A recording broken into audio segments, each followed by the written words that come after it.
తమిళనాడులోని మదురై పట్టణం. ఈ పేరు వినగానే అందరికీ గుర్తొచ్చేది మీనాక్షి అమ్మన్ దేవాలయం. మదురై ఎవరు వెళ్ళినా ఈ దేవాలయాన్ని చూసిన తరువాత ఇక్కడికి 9 కిలోమీటర్ల దూరంలో ఉన్న కుమారస్వామి దేవస్థానాన్ని తప్పనిసరిగా దర్శిస్తారు. ఎందుకంటే కుమారస్వామికి ఉన్న 6 నివాసాలలో ఇది ముఖ్యమైనది మరియు ప్రధానమైనది. ఈ దేవస్థానం మూల విరాట్టు తిరుప్పరకుంద్రంగా పిలిచే ఒక కొండ పాదాల చెంత సహజ సిద్ధంగా ఏర్పడింది. ఈ విగ్రహానికే 8వ శతాబ్దంలో పాండ్యులు అందమైన దేవాలయాన్ని నిర్మింపజేశారు. నిజానికి ఈ తిరుప్పరకుంద్రం కొండ పూర్తి మదురై పట్టణానికే ఒక తలమానికమైన ప్రదేశం. ఆదిమ మానవుని దగ్గర నుండి నిన్న మొన్నటి మహమ్మదీయుల దాకా అన్ని కాలాలకి సంబంధించిన ఆనవాళ్లు ఈ కొండలో మనకి కనిపిస్తాయి. ఈ కొండ చుట్టూ 3.2 కిలోమీటర్ల దూరాన్ని భక్తులు ప్రదక్షిణగా తిరుగుతారు. స్కంద పురాణంలో ప్రస్తావించబడిన పవిత్రమైన బావి ఉండడం చేత ఈ కొండ సనాతనవాదులకి అత్యంత పవిత్రమైనది. కార్తీక పౌర్ణమి నాడు ఈ కొండ మీద దీపం వెలిగించి ఆ తరువాత 3 రోజులు కొండ చుట్టూ ప్రదక్షిణలు చేస్తూ వట్రివేలు మురుగనక్క హరోంహర అనే నినాదాలతో మైమరిచిపోతారు. ఇది చాలా అనాదిగా వస్తున్న ఆచారం. అయితే ఈ మురుగన్ దేవాలయానికి ఖచ్చితంగా వెనుక భాగంలో కొండ మీద సికిందర్ షా దర్గా ఉంది. ఈ దర్గాకి సమీపంలోనే కార్తీక దీపం వెలిగించే స్తంభం ఉంటుంది.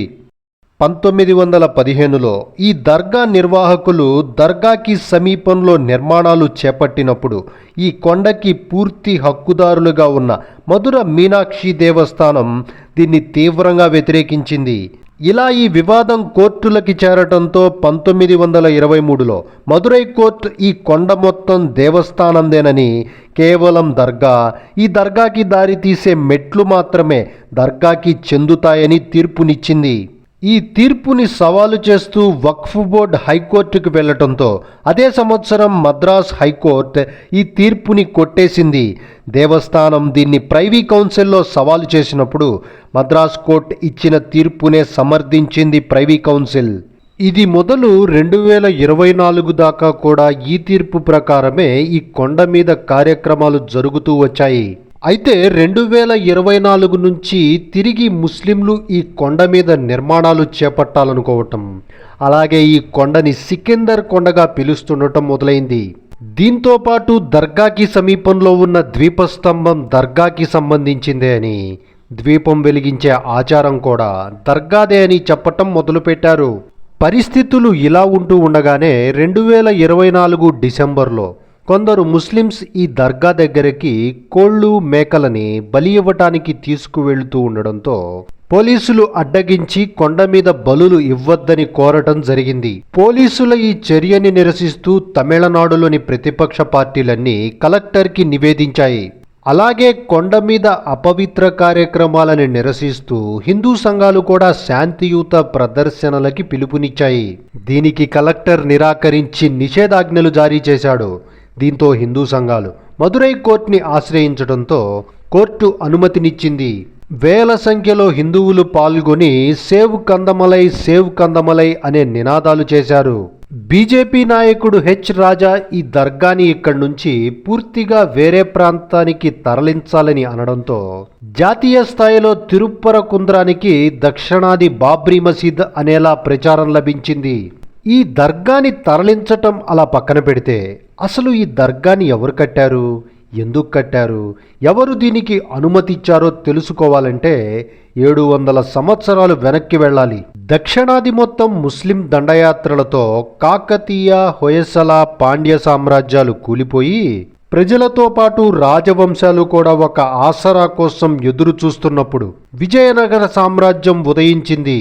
విజయనగరం సాధిస్తుందని ఖచ్చితమైన నమ్మకం లేకపోయినా బలమైన ప్రయత్నమైతే మొదలుపెట్టారు. హరిహర బుక్కరాయలు ఉత్తర సరిహద్దులో బహమనీ సుల్తానులతో పోరాడుతూ యువరాజు కంపరాయలకి మధుర రాజ్య బాధ్యతని అప్పగించారు.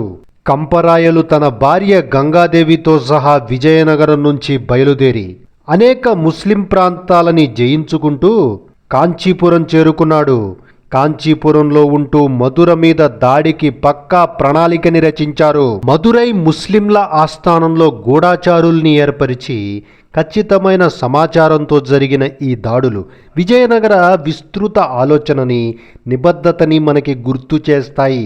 మదురై సుల్తాన్ అన్ని విధాలా బలహీనంగా ఉన్నాడన్న సమాచారంతో 1378లో మదురై మీదకి నడిచింది కంపన సైన్యం. సుల్తాన్ సికిందర్ షా సైన్యం దాదాపు మట్టి కరిచింది. ఈ సమయంలోనే ధర్మం గుర్తుకొచ్చిన సికిందర్ షా కంపరాయల్ని తనతో మల్ల యుద్ధం చేయాలని కోరాడు. కంపన కూడా దీనికి అంగీకరించాడు.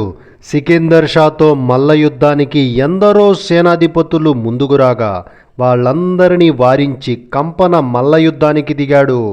ఈ యుద్ధం మొదట పోటాపోటీగానే జరిగిన ఆఖరికి కంపన సికిందర్ షా నడుములు విరక్కొట్టి 43 సంవత్సరాల మదురై సుల్తాన్ల పాలనని అంతం చేశాడు. కంపన సైన్యం సుల్తాన్కి సంబంధించిన ఏ ఒక్క కట్టడాన్ని వదలకుండా ధ్వంసం చేశారు.